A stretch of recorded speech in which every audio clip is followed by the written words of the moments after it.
Hello സുഹൃത്തുക്കളെ, നമസ്കാരം. അപ്പോൾ കാട്ടൂർ മധുരംപുള്ളിയിലുള്ള കൊന്നക്കാടിൻ്റെ വ്യൂ കാണാൻ പോയാലൊന്ന് പോയോ. അപ്പോൾ കാട്ടൂർ പോകാൻ വേണ്ടി ഇങ്ങായിട്ട് നമ്മതേ വണ്ടിയൊക്കെ എടുത്ത് പുറത്തിറങ്ങി വീട്ടിൽ നിന്ന് ഇറങ്ങിയിട്ടാ ഞാൻ, ഉമ്മ, മുജു. അപ്പോൾ ഞങ്ങൾ മൂന്നാളും കൂടെയാണ് പോണത് കേട്ടോ. കൊന്നക്കാട് കാണാൻ വേണ്ടി പോണതല്ല, വേറൊരു കാര്യമായിട്ട് പോണതാണ്. അപ്പോൾ നോക്കിയാൽ നമുക്ക് കാക്കാതിരുത്തി പാലെത്തിട്ടാ. കാക്കാതിരുത്തി പാലെത്തുമ്പോൾ എന്ത് രസം നോക്കിയാൽ വ്യൂ കാണാൻ, ഫോണിൽ ക്യാമറയിൽ കാണാനേ നല്ല രസമാണ് അല്ലേ. കണ്ടാ വാഗൊക്കെ പൂത്തിട്ട് അവിടെ നമ്മൾ പിന്നെ കുറച്ചുകൂടെ ഫ്രണ്ടിൽ നിന്ന് ചെട്ടിയാലെത്തില്ല. ചെട്ടിയാലിൻ്റെ അവിടെ ലെഫ്റ്റ് തിരിഞ്ഞിട്ട് വേണം നമുക്ക് ഈ കൊന്നക്കാടുള്ള ഭാഗത്തേക്ക് പോകാനായിട്ടാ.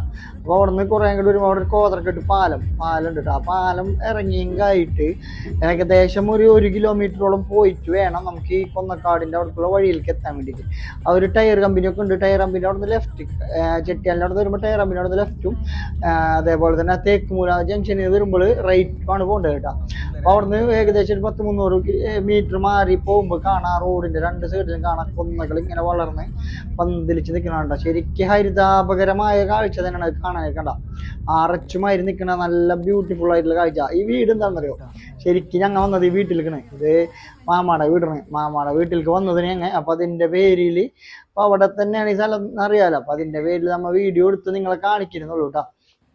ഇത് കാലാകാലങ്ങളായിട്ട് കൊന്ന ഇവിടെ ഇങ്ങനെ തന്നെയാണ് നിൽക്കുന്നത്. കാരണം എന്താ വെച്ചിട്ടുണ്ടെങ്കിൽ അവിടെ ആ വഴിയിൽ കൂടെ ഒരു കറണ്ടിൻ്റെ പോസ്റ്റാ, അതുപോലെ തന്നെ കറണ്ടിൻ്റെ ലൈനാ ഒന്നും അതിൽ പോകണില്ലാത്തതിൻ്റെ പേരിൽ കൊന്നാരും വെട്ടാനോ ഒന്നിനും വരില്ല. അപ്പോൾ അത് കാരണം തന്നെ നല്ല ഭംഗിയിൽ ആർച്ചുമായിരുന്നു നിൽക്കണം കേട്ടോ.